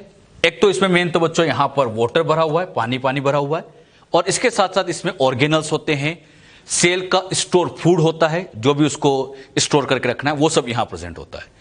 इस साइटोप्लाज्म को बेसिकली हम 2 पार्ट में डिवाइड करते हैं। एक तो इसके अंदर का लिक्विड पार्ट, मतलब जो वाटर है, वो पार्ट तो कहलाता है साइटोसोल। साइटोसोल या इसे हम सेल का मैट्रिक्स कह सकते हैं। इसमें मेनली तो वाटर है, और वाटर में डिजोल्व जो भी एलिमेंट्स आ जाते हैं वो सब है। और ये जितने भी ऑर्गेनल्स हो गए या स्टोर फूड जितना भी हो गया, वो सब कंबाइन करके कहलाता है ट्रोफोप्लाज्म। यानी साइटोप्लाज्म के भी 2 सेक्शन है। अंदर का जितना भी लिक्विड पार्ट है वो साइटोसोल कहलाता है, और जो भी अंदर सॉलिड सेक्शन बचा हुआ है ये सॉलिड सेक्शन एक तरह से उसका क्या कहलाता है, ट्रोफोप्लाज्म कहलाता है। अच्छा, ये ऑर्गेनल जितने भी सेल में होते हैं, नाम सुना होगा आपने, ER, Golgi body, ribosome, lysosome, जितने भी ऑर्गेनल्स होते हैं ये साइटोप्लाज्म में बैठे होते हैं, न्यूक्लियस में नहीं, साइटोप्लाज्म में होते हैं। तो साइटोप्लाज्म में ही देखा जाए तो सेल के मैक्सिमम, सेल के सारे ऑर्गेनल यहीं बैठे हैं। सेल के जितने भी एंजाइम है ज्यादातर यही काम करते हैं, ज्यादातर एंजाइम यही काम कर रहे हैं, ऑर्गेनल्स यहीं बैठे हैं। तो मैं कह सकता हूं सेल की ज्यादातर एक्टिविटी साइटोप्लाज्म में चलती है। सेल की ज्यादातर एक्टिविटी कहां चलती है, साइटोप्लाज्म के अंदर। इसीलिए बच्चों हम साइटोप्लाज्म को कहते भी है main arena of cellular activity. यह सेल की एक्टिविटी का मेन एरिया होता है, क्योंकि यहीं पर सेल की ज्यादातर एक्टिविटी चलाई जाती है। और इस साइटोप्लाज्म को हमने दो पार्ट में डिवाइड किया था, साइटोसोल, ट्रोफोप्लाज्म। साइटोसोल के अंदर तो सारा लिक्विड सेक्शन आ गया था, वाटर पार्ट, मैट्रिक्स पार्ट, इसमें जो भी डिजोल्व पार्ट था वो सब आ गया था, और जो भी सॉलिड पार्ट था उसको हमने ट्रोफोप्लाज्म कहा था। अब जो ट्रोफोप्लाज्म है इसमें सॉलिड दो तरह से हो सकते हैं, या तो कोई लिविंग होगा या नॉन लिविंग होंगे। तो जो भी इसमें लिविंग सेक्शन होता है उनको तो कहा जाता है सेल ऑर्गेनल्स, और जो भी उसमें स्टोर फूड है, जो नॉन लिविंग पार्ट है, वो कहलाता है ड्यूटोप्लाज्म। यानी ट्रोफोप्लाज्म के भी दो पार्ट होते हैं, लिविंग कंपोनेंट सेल ऑर्गेनल से, और नॉन लिविंग आ जाते हैं ड्यूटोप्लाज्म। अच्छा, सेल ऑर्गेनल्स की लिस्ट बनाए तो बहुत सारे सेल ऑर्गेनल में कौन कौन आ सकते हैं, endoplasmic reticulum, Golgi body, ribosome, mitochondria, chloroplast, centriole, ऐसे बहुत सारे, ये सारे सेल ऑर्गेनल्स कहलाते हैं। क्लियर। हम बच्चों इस चैप्टर में ये जितनी भी बातें यहां पे लिखी है इन सबको अब हम डिटेल में पढ़ेंगे। हाँ, एक कंफ्यूजन बच्चों को जरूर होता है, साइटोसोल और साइटोप्लाज्म में डिफरेंस पूछा जाए, क्लियर हो जाएगा। साइटोप्लाज्म का ही एक पार्ट है साइटोसोल। साइटोप्लाज्म में जो जो लिक्विड है उसको हमने साइटोसोल कह दिया, और लिक्विड के साथ अगर इस सॉलिड ट्रोफोप्लाज्म को भी मिला दे तो वो साइटोप्लाज्म बन जाता है। बात समझ में? तो साइटोसोल प्लस ट्रोफोप्लाज्म मिलकर साइटोप्लाज्म बनता है। तो ये जो बातें हमने समझी है कि सेल में क्या क्या चीजें होती है, एक ओवरव्यू हमने समझा। अब हम सेल को डिटेल में समझेंगे। सबसे पहले हम स्टार्टिंग करेंगे इसकी बाउंड्री से, मतलब पहले हम इसकी बाउंड्री समझेंगे, फिर ये साइटोप्लाज्म को समझेंगे, और लास्ट में इसका न्यूक्लियस वाला पार्ट समझेंगे। बाउंड्री की बात करें तो सेल में दो बाउंड्री है, सेल वॉल और सेल मेम्ब्रेन। एक एक करके बच्चों दोनों को समझेंगे। सबसे पहले हम स्टार्ट करते हैं सेल वॉल के साथ। क्लियर। सेल की बाउंड्री में सबसे पहले बच्चों में स्टार्ट करने जा रहे हैं वो है सेल वॉल। सेल वॉल की अगर हम बात करें तो सेल वॉल बच्चों ये सेल की एक नॉन लिविंग बाउंड्री होती है, मतलब सेल के अंदर बाहर की तरफ ये जो कवरिंग होती है उसको हम नॉन लिविंग कवरिंग कहते हैं। ये बच्चों जैसे प्लांट सेल है, इनके अंदर ये बाहर की तरफ ये जो कवरिंग है ये सेल मेम्ब्रेन और ये सेल वॉल। सेल वॉल को मैंने शॉर्ट में CW लिख दिया, सेल वॉल। अब ये जो सेल वॉल होती है, सेल वॉल की खास बात ये होती है कि ये नॉन लिविंग है, इसमें किसी भी तरह की मेटाबॉलिक एक्टिविटीज नहीं होती है, इसलिए इसको नॉन लिविंग कहा जाता है। ये एक रिजिड स्ट्रक्चर होती है, रिजिड है, बहुत ही हार्ड नेचर की होती है, साथ ही साथ ये परमिएबल होती है। परमिएबल इसलिए होती है क्योंकि इनके अंदर पोर्स होते हैं, छोटे छोटे पोर्स होते हैं। इन पोर्स से कोई भी मॉलिक्यूल आ सकता है, जा सकता है, लेकिन छोटी साइज के। तो छोटी साइज के मॉलिक्यूल आ जा सकते हैं, आसानी से आ जा सकते हैं, तो इसीलिए इसको कहा जाता है परमिएबल। ये बच्चों कोई सिलेक्शन नहीं करते, ये सिलेक्शन नहीं करते, इससे मॉलिक्यूल आते हैं, जाते हैं, आसानी से पास हो जाते हैं, इसलिए इसको हम परमिएबल कहते हैं। सिलेक्टिव भी नहीं कहते, केवल परमिएबल नेचर की होती है। क्लियर। हाँ, लेकिन वही मॉलिक्यूल जा पाएंगे जो इसके पोर में फिट हो जाएंगे। तो जो जो मॉलिक्यूल पोर में फिट होंगे आसानी से वो पास हो जाते हैं। सेल वॉल की खास बात ये होती है ये कहां कहां प्रेजेंट है। अगर हम बात करें प्लांट के अंदर, तो प्लांट्स के अंदर आप सभी जानते हैं सेल वॉल प्रेजेंट होती है। इसी तरह से बताइए एल्गी, एल्गी के अंदर भी प्रेजेंट होती है। नेक्स्ट फंगस, फंगस के अंदर भी प्रेजेंट होती हैं। बैक्टीरिया, इनके अंदर भी प्रेजेंट होती हैं। एनिमल, आप आंसर दीजिए मुझे, एनिमल के अंदर सेल वॉल? हाँ, एनिमल के अंदर सेल वॉल एब्सेंट होती है, एनिमल में नहीं होती है। इसी तरह से अगर हम बात करें माइकोप्लाज्मा, माइकोप्लाज्मा के अंदर भी सेल वॉल नहीं होती है। अच्छा, प्लांट आप सभी जानते हैं यूकैरियोट, प्रोकैरियोट। प्लांट तो है, प्लांट की अगर हम बात करें तो ये यूकैरियोट है, एल्गी यूकैरियोट है, फंगस यूकैरियोट है, बैक्टीरिया प्रोकैरियोट है। अच्छा, एनिमल की बात करें यूकैरियोट, और ये बच्चों प्रोकैरियोट। तो एक बात आप यहां पे जरा ध्यान से देखिएगा, इन यूकैरियोट के अंदर तो सेल वॉल है लेकिन इसके अंदर नहीं है। तो मैं एक बात ये कह सकता हूं, ऑल यूकैरियोट्स में सेल वॉल नहीं होती, सभी यूकैरियोट में सेल वॉल नहीं होती क्योंकि एनिमल में तो एब्सेंट है। इसी तरह से अगर मैं आपसे कहूं all prokaryotes have cell wall, हाँ सारे प्रोकैरियोट्स में भी सेल वॉल नहीं है क्योंकि इस प्रोकैरियोट में तो सेल वॉल है, लेकिन माइकोप्लाज्मा भी तो प्रोकैरियोट है और इसमें तो सेल वॉल है ही नहीं। इसका मतलब ना तो ये सारे यूकैरियोट्स में है ना ये सारे प्रोकैरियोट्स में है, ये सब में नहीं होती। और ये सब में नहीं होती इसलिए हम इसको कभी भी यूनिवर्सल लेयर नहीं कहते। ये यूनिवर्सल लेयर नहीं है क्योंकि ये कुछ में है कुछ में नहीं है, तो ये ध्यान रखना, ये यूनिवर्सल लेयर नहीं है क्योंकि ना तो ये सारे प्रोकैरियोट में है ना ये सारे यूकैरियोट्स में होती है। अच्छा, जहां जहां पे भी सेल वॉल है, यहां सेल वॉल है, ये सेल वॉल किन किन कंपोनेंट से बनी होती है, उसके कंपोनेंट भी अपने को याद रखना होता है। प्लांट की अगर हम सेल वॉल की बात करें, ये बनी होती है सेल्यूलोज, हेमीसेल्यूलोज, पैक्टीन, प्रोटीन। तो प्लांट की सेल वॉल में कौन कौन से कंपोनेंट आ जाते हैं? सेल्यूलोज, हेमीसेल्यूलोज, पैक्टीन, प्रोटीन, इन कंपोनेंट से बनी होती है। इनमें से सेल्यूलोज, हेमीसेल्यूलोज, पैक्टीन ये सारे कार्बोहाइड्रेट्स होते हैं और इनमें भी सबसे मेन तो सेल्यूलोज होता है। मतलब सेल वॉल का अगर मेन कंपोनेंट अगर आपसे पूछा जाए तो मेन कंपोनेंट यहां पर सेल्यूलोज होगा। अगर हम बात करें एल्गी की सेल वॉल में सेल्यूलोज होता है, गैलेक्टेंस होते हैं, मैनेंस होते हैं and minerals like calcium carbonate होते हैं। एल्गी की सेल वॉल के ये कंपोनेंट है। यहां हेमीसेल्यूलोज नहीं है, ध्यान से देखो, यहां हेमीसेल्यूलोज है लेकिन यहां नहीं होता, तो इनके अंदर हेमीसेल्यूलोज यहां पर एब्सेंट होता है, हेमीसेल्यूलोज इसमें नहीं पाया जाता है। एक बात ये ध्यान रखना, गैलेक्टेंस मैनेंस की बात करें तो ये भी कार्बोहाइड्रेट ही है। मतलब ये सारे के सारे यहां पर कार्बोहाइड्रेट है, यहां ये सारे कार्बोहाइड्रेट थे, ये कार्बोहाइड्रेट ही होते। क्लियर? गैलेक्टेंस भी कार्बोहाइड्रेट है, मैनेंस भी कार्बोहाइड्रेट ही होते हैं। क्लियर? अगर हम बात करें फंगस, आप बताओ फंगस की सेल वॉल किससे बनी होती है? शायद याद भी हो आप लोग को। Yes, very important component chitin. Chitin यही बच्चों फंगस की सेल वॉल का फॉर्मेशन करता है। इसी तरह से अगर हम बैक्टीरिया की सेल वॉल की बात करें तो ये पेप्टाइडोग्लाइकेन से बनी होती है। ये किसकी बनी है? पेप्टाइडोग्लाइकेन। अच्छा, ये जो काइटिन है, पेप्टाइडोग्लाइकेन्स होते हैं, ये भी कार्बोहाइड्रेट या इसके डेरिवेटिव्स ही है।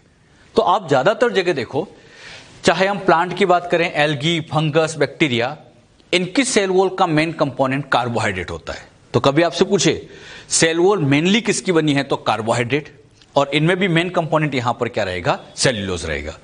किसकी सेल वॉल के क्या क्या कंपोनेंट है याद रहेगा? अच्छा, एनिमल की सेल वॉल के कंपोनेंट, अरे हाँ, एनिमल में तो सेल वॉल होती ही नहीं है, तो ऐसा नहीं कि सबके कंपोनेंट बता रहे तो लगे हाथ इसके बता दे, नहीं। एनिमल, माइकोप्लाज्मा, इनके अंदर सेल वॉल एब्सेंट है, यहां कोई कंपोनेंट हम बात ही नहीं करेंगे। क्लियर? ये सारे कंपोनेंट याद रखना है, इंपॉर्टेंट है, इनसे क्वेश्चन आ चुका है। ऐसे क्वेश्चन आएगा, काइटिन किसकी सेल वॉल में होता है? तो काइटिन फंगस की सेल वॉल में होता है।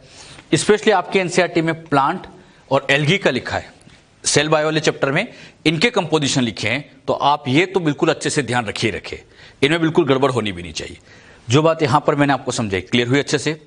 सेल वॉल कहां होती है? सेल मेम्ब्रेन के बाहर की तरफ होती है, हार्ड होती है, रिजिड है, हाँ परमिएबल नेचर की होती है। तो इसके ये फीचर भी आप ध्यान रखिएगा। क्लियर?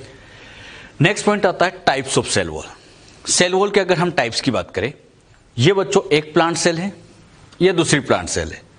अब बच्चों प्लांट के अंदर जो सेल्स होती है, इन सेल्स को आपस में जोड़ने के लिए बीच में यहां एक कॉमन लेयर लगा रखी होती है। मतलब दो सेल को चिपकाने के लिए यहां एक कॉमन लेयर लगाई गई, और इस कॉमन लेयर का नाम आप सभी जानते हैं, मिडिल लेमिला। अच्छा, मिडिल लेमिला क्या करती है? दो प्लांट सेल को चिपकाने का काम करती है। जैसे बच्चों मान लीजिए दो ब्रिक्स है, दो ईंटें हैं, उनको आपस में चिपकाना है तो बीच में हम सीमेंट लगा देते हैं। सेम काम यहां मिडिल लेमिला करती है। मिडिल लेमिला इन सेल को आपस में चिपकाने का काम करती है और दो सेल के बीच में कॉमनली प्रेजेंट होती है, तो मिडिल लेमिला को हम कह सकते हैं common layer between two cells. दो प्लांट सेल के बीच की कॉमन लेयर क्या कहलाती है? Middle lamella. मिडिल लेमिला एक तरह की प्लांट सीमेंट है। सीमेंट का काम क्या है? दो ईंटों को चिपकाना। सेम काम यहां पर मिडिल लेमिला भी कर रही है, दो सेल को चिपका रही है। तो एक तरह से इसका फंक्शन सीमेंट के जैसा है, इसलिए इसको बच्चों प्लांट सीमेंट के नाम से भी जानते हैं। बात आती है किस किस से बनी है? Composed of calcium and magnesium pectate. ये पैक्टेट कुछ और नहीं, पैक्टीन ही है।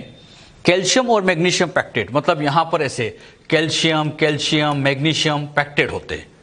अच्छा, कैल्शियम मैग्नीशियम दोनों पैक्टेट है, लेकिन ज्यादा क्वांटिटी में यहां पर कैल्शियम होता है, तो amount of calcium is more, मतलब कैल्शियम की अमाउंट यहां पर ज्यादा रहेगी। मिडिल लेमिला के जो पॉइंट समझाए, क्लियर हुए सबको? क्या बताया मिडिल लेमिला में? दो सेल के बीच में कॉमन प्रेजेंट होती है, सीमेंट का काम करती है, कैल्शियम मैग्नीशियम पैक्टेट से बनी है, लेकिन मेन क्वांटिटी कैल्शियम की होती है। क्लियर? ये जो बच्चों आप लोगों को मिडिल लेमिला दिख रही है, इसके साथ ये जो अटैच बाउंड्री जो दिख रही है आपको पिंक कलर की, ये पिंक कलर की बाउंड्री कहलाती है प्राइमरी सेल वॉल। ये प्राइमरी सेल वॉल, ये भी बच्चों प्राइमरी सेल वॉल। इस प्राइमरी सेल वॉल को कई बार शॉर्ट में पीसीडब्ल्यू लिख देते हैं। पीसीडब्ल्यू का full form? Yes, primary cell wall. अच्छा, ये प्राइमरी सेल वॉल ऐसे सबसे बाहर की तरफ रहती है। अब इसके अंदर की तरफ, इसके इनर साइड की तरफ सेकेंडरी वॉल बनती है। मतलब यहां पर ये अंदर की तरफ, अब ये बन जाएगी सेकेंडरी वॉल। यहां ये जो बन रही है अंदर की तरफ, इसे हम कह देंगे सेकेंडरी वॉल। अच्छा, सेकेंडरी वॉल में भी खास बात क्या होती है? अभी जब मैं आपको सेकेंडरी वॉल समझाऊंगा तो इसमें आप देखना कई सारी लेयर्स होती है। इनमें जो सबसे बाहर वाली ये जो लेयर अभी मैंने ड्रॉ की है, इसको यहां लिख दिया जाता है S1। S1 का मतलब सेकेंडरी में भी पहले नंबर पे बनी, सेकेंडरी में भी पहले नंबर पे बनी, तो इसको S1 कह देते हैं। अच्छा, इसके बाद फिर यहां एक नई लेयर बन गई, अब इसको नाम दो।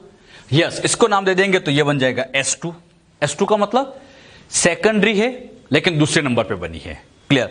इसके बाद यहां एक और बन गई, तो ये बन जाएगी यहां पर S3, है सेकेंडरी लेकिन थर्ड नंबर पे बनी, तो इसको S3 कह देंगे। तो ये बाहर वाली होगी S1, ये S2, ये S3, इस तरह से होगी, और इन सबको मिला के सेकेंडरी कहेंगे। तो सेकेंडरी वॉल की खास बात ये होती है कि ये ऐसी कई लेयर्स में होती है। आप ध्यान से देखो, प्राइमरी तो केवल एक लेयर की फॉर्म में दिख रही है, लेकिन सेकेंडरी में तो बहुत सारी आपको लेयर दिखाई दे रही है, कई सारी लेयर दिख रही है। मतलब एक तरह से ये मल्टी लेयर्ड होती है। तो primary wall single layered, secondary wall multi layered. और एक खास बात और देख रहे होंगे आप, जब भी सेकेंडरी बन रही है प्राइमरी के अंदर की तरफ बनती है, अंदर की तरफ बनती है। अच्छा, इसको प्राइमरी कहते क्यों है? हाँ, प्राइमरी इसलिए कहा जाता है क्योंकि प्लांट में सबसे पहले यही बनती है, सबसे फर्स्ट नंबर पे बनती है, इसलिए प्राइमरी। बाद में बनी इसलिए इसको सेकेंडरी नाम दे दिया गया। तो दो cell wall, primary and secondary. अच्छा, प्राइमरी सेकेंडरी की क्या क्या खास बातें हैं उनको भी हम नोट कर लेते हैं। पहले ये जो बात समझे, क्लियर हुई सबको अच्छे से? हाँ, डायग्राम बनाना चाहे तो आप ये डायग्राम चाहे तो बना सकते हैं। प्राइमरी और सेकेंडरी की अगर बात करें तो यहां पे बच्चों ये प्राइमरी वॉल और ये सेकेंडरी वॉल।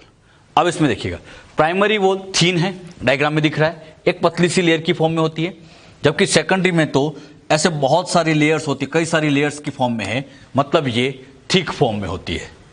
अच्छा, प्राइमरी वॉल की खास बात ये होती है कि ये इसमें इलास्टिसिटी होती है, मतलब इसके अंदर हल्की सी इलास्टिसिटी होती है।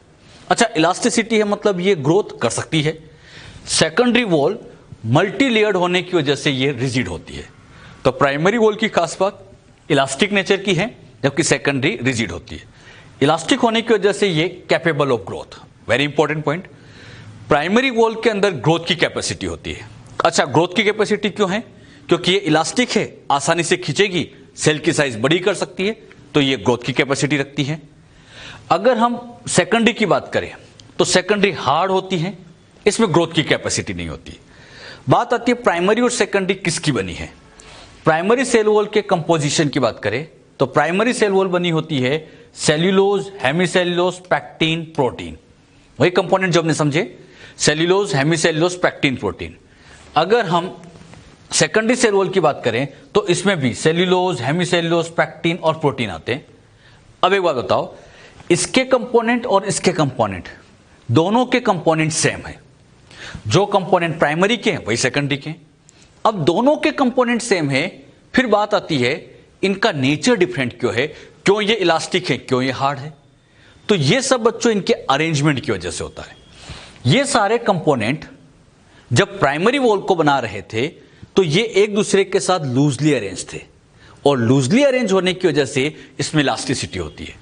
लेकिन यही कंपोनेंट जब सेकेंडरी वॉल को बना रहे थे, एक दूसरे के साथ एक कॉम्पैक्ट फॉर्म में अरेंज थे, और कॉम्पैक्ट अरेंज होने की वजह से इसमें रिजिडिटी आ जाती है। तो क्या ध्यान रखोगे, प्राइमरी वॉल सेकेंडरी वॉल के कंपोनेंट सेम है, हाँ बस इनका अरेंजमेंट अलग है। इसमें लूज अरेंजमेंट होता है, इसमें कॉम्पैक्ट अरेंजमेंट होता है। जो बात यहां पर अभी समझाई, क्लियर हुई। और यह भी ध्यान रखना, प्राइमरी वॉल एक लेयर है, सेकेंडरी में बहुत सारी लेयर, और सेकेंडरी में जो बाहर है वो S1, अंदर S2, अंदर S3, इस तरह से यहां पर हम नंबरिंग करते जाते हैं। जो बात यहां समझाई, क्लियर हुई। एक खास बात और, यहां पे अगर हम बात करें बच्चों, ये प्लांट के अंदर मेरिस्टेम सेल है। मेरिस्टेम सेल किसको कहते हैं? हाँ, मेरिस्टेम सेल वो सेल है जिसमें डिवीजन की कैपेसिटी होती है, जो डिवाइड करती है। इस मेरिस्टेम सेल की खास बात ये होती है कि इसमें आपको केवल प्राइमरी सेल वॉल दिखेगी। ये जो मैंने ब्लैक कलर से बना रखा है ये सेल मेम्ब्रेन है। अच्छा, इसमें केवल आपको प्राइमरी सेल वॉल दिख रही है। अब बच्चों होता क्या है, जैसे जैसे मेरिस्टेम सेल मैच्योर होती है, और अच्छे से कहूं डिफरेंशिएशन जब होता है, तो यही मेरिस्टेम सेल मैच्योरिटी के साथ, डिफरेंशिएशन के साथ परमानेंट सेल में चेंज हो जाती है। परमानेंट सेल मतलब मैच्योर सेल बन जाती है। अब बच्चों जब ये डिफरेंशिएशन होता है, मैच्योरेशन होता है, तो उस टाइम ये देखा जाता है कि ये जो प्राइमरी वॉल है, आप ध्यान से देखो, ऐसे धीरे धीरे टूटने लगी है। अच्छा, टूटने लगी है, एनसीईआरटी में बड़ी अच्छी बात लिखी है, डिमिनिश होने लगती है। डिमिनिश मतलब टूटने लगती है, गायब होने लगती है। प्राइमरी वॉल टूट रही है, और अब इसके अंदर की तरफ यहां बच्चों ये सेकेंडरी वॉल बनती जा रही है। तो क्या सीखा, जैसे जैसे मैच्योरिटी होती जाएगी, प्राइमरी वॉल डिसॉल्व होती जाएगी और अंदर की तरफ सेकेंडरी बनेगी।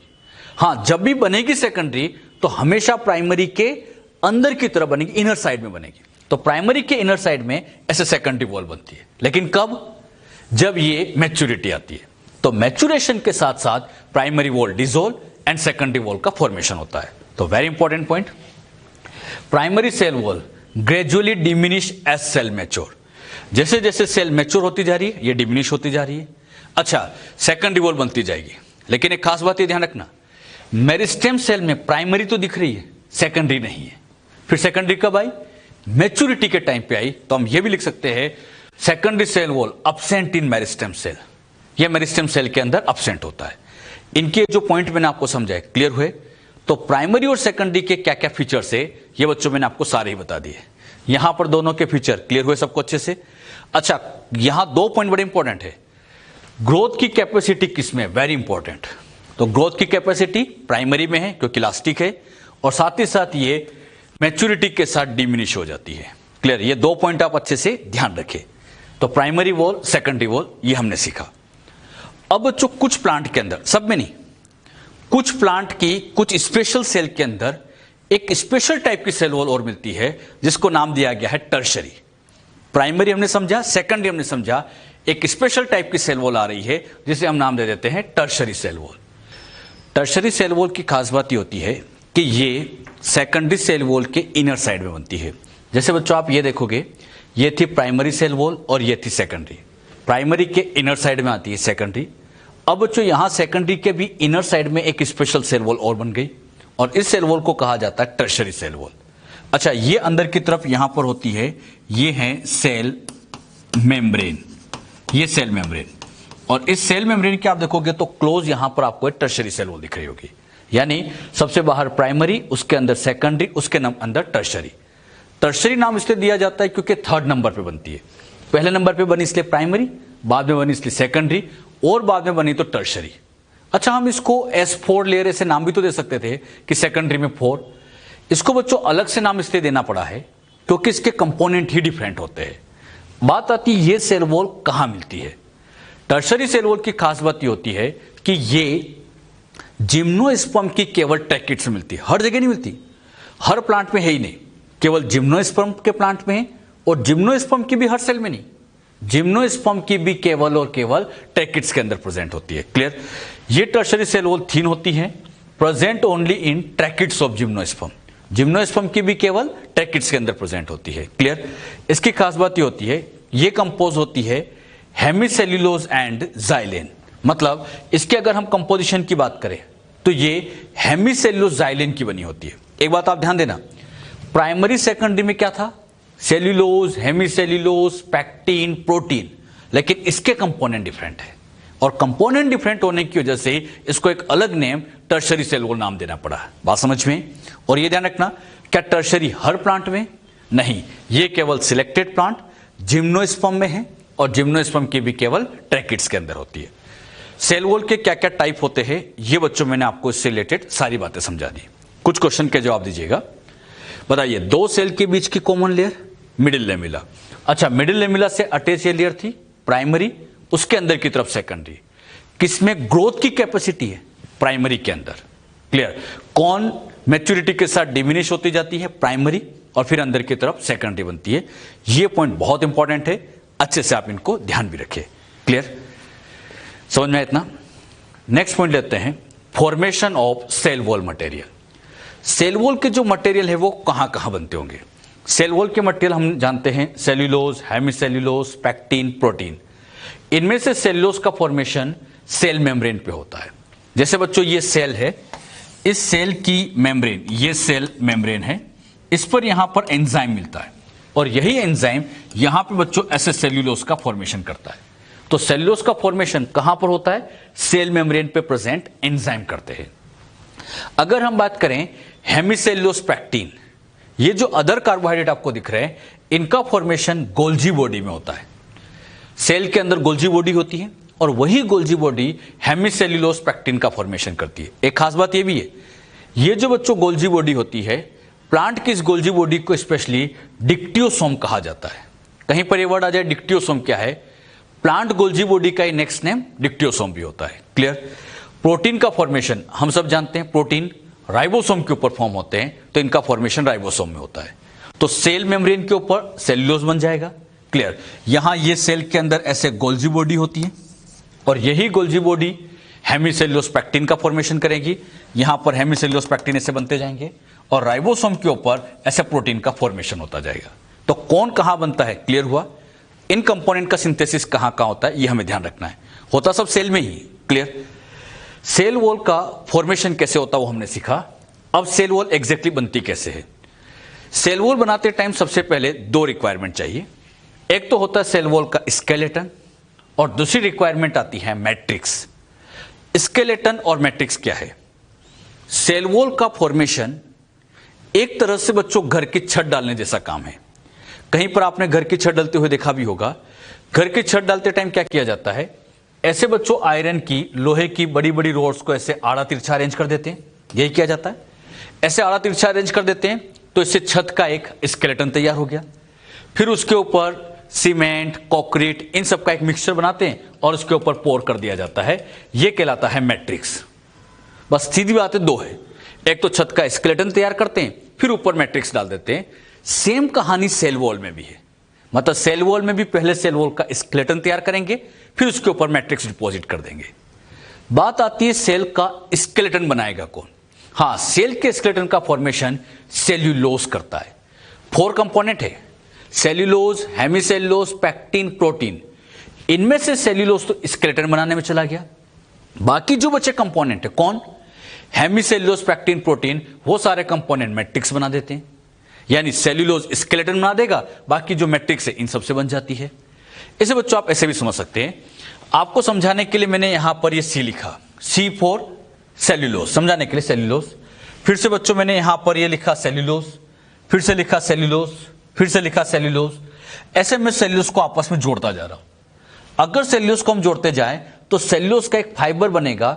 इस फाइबर का नाम होता है माइक्रोफाइब्रिल। क्या कहलाता है इसको, माइक्रोफाइब्रिल। माइक्रोफाइब्रिल कुछ नहीं, सेल्यूलोज को आपस में ज्वाइन करते जाए तो ये माइक्रोफाइब्रिल बनेगा। सेम एज ये सेल्यूलोज को आपस में ज्वाइन कर दिया, नाम बोलो, माइक्रोफाइब्रिल। इसी तरह से ये माइक्रोफाइब्रिल, ये माइक्रोफाइब्रिल, ऐसे ये माइक्रोफाइब्रिल आड़े तिरछे अरेंज हो जाते हैं और इन्हीं से बन जाता है स्केलेटन। तो मुझे बताओ ये स्केलेटन किसका बना है, माइक्रोफाइब्रिल। और माइक्रोफाइब्रिल किसका बना है, सेल्यूलोज। अच्छा, ऐसे तो स्केलेटन तैयार हो गया। अब इसके ऊपर ये बाकी बची चीजें, मतलब हेमीसेल्यूलोज, पैक्टीन, प्रोटीन, ये सब डिपॉजिट करेंगे। मतलब ये मैट्रिक्स का डिपोजिशन हो जाएगा। तो पहले सेल वॉल का स्केलेटन तैयार कर देंगे, फिर ऊपर मैट्रिक्स डाल देंगे। इसे आप ऐसे भी समझ सकते हो, जैसे ये सेल है, इसकी ये मेम्ब्रेन है, सेल मेम्ब्रेन। इस सेल मेम्ब्रेन पर ये सेल्यूलोज सिंथेज एंजाइम होता है। ये बच्चों ऐसे सेल्यूलोज के ऐसे फाइबर बनाता जाता है। ये जो बच्चों यहां सेल्यूलोज के फाइबर बन रहे हैं, नाम बोलो इनका, सेल्यूलोज का फाइबर माइक्रोफाइब्रिल। और इन्हीं माइक्रोफाइब्रिल से ऐसे स्केलेटन तैयार हो जाएगा। फिर सेल के अंदर जो गोल्जी बॉडी होगी, हेमीसेल्यूलोज, पैक्टीन बनाएगी।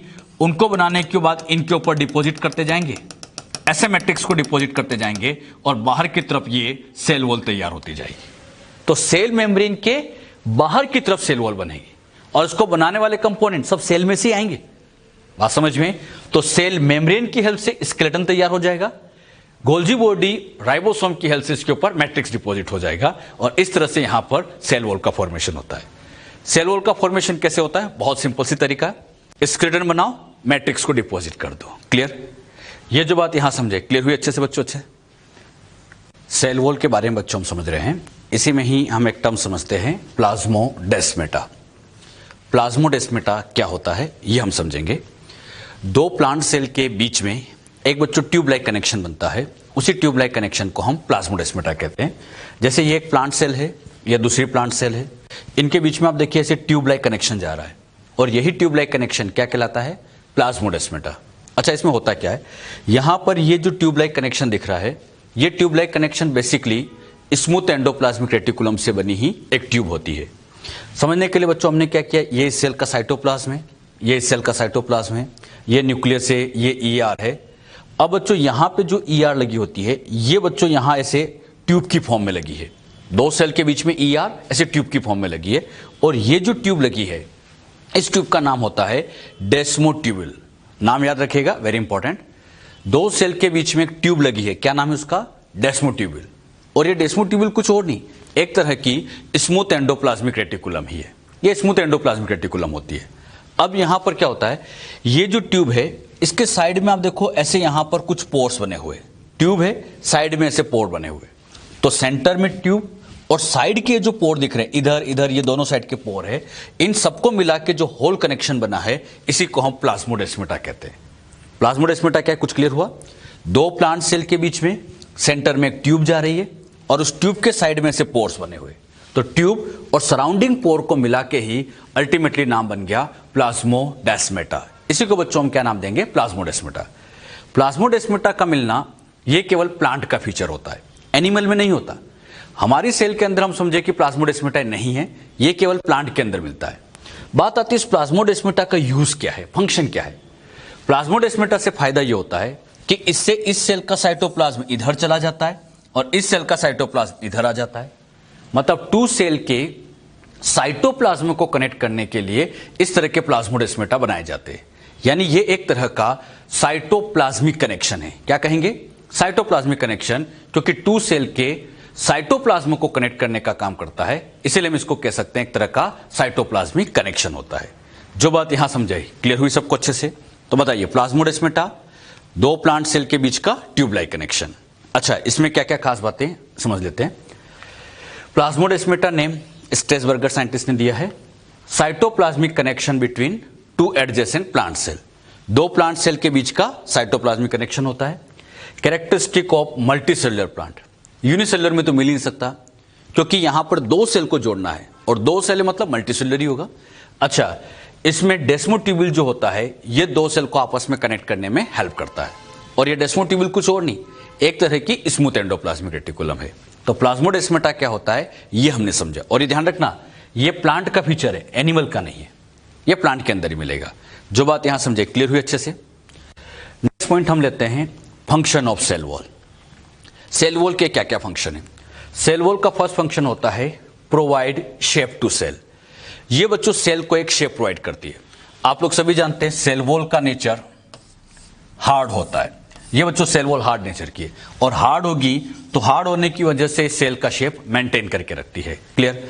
इसी का अगला फंक्शन आता है protection from mechanical damage and infection. Mechanical damage से इसलिए प्रोटेक्शन देती है। अच्छा, पहले मैकेनिकल डैमेज होता क्या है? प्लांट को किसी चीज से कट करना, डैमेज करना, यही एक तरह का मैकेनिकल डैमेज होता है। कई बार ऐसे होता है कि बहुत तेज हवा चलती है, दो प्लांट आपस में टकराते हैं, एक दूसरे को डैमेज कर देते हैं, ये एक तरह के मैकेनिकल डैमेज है।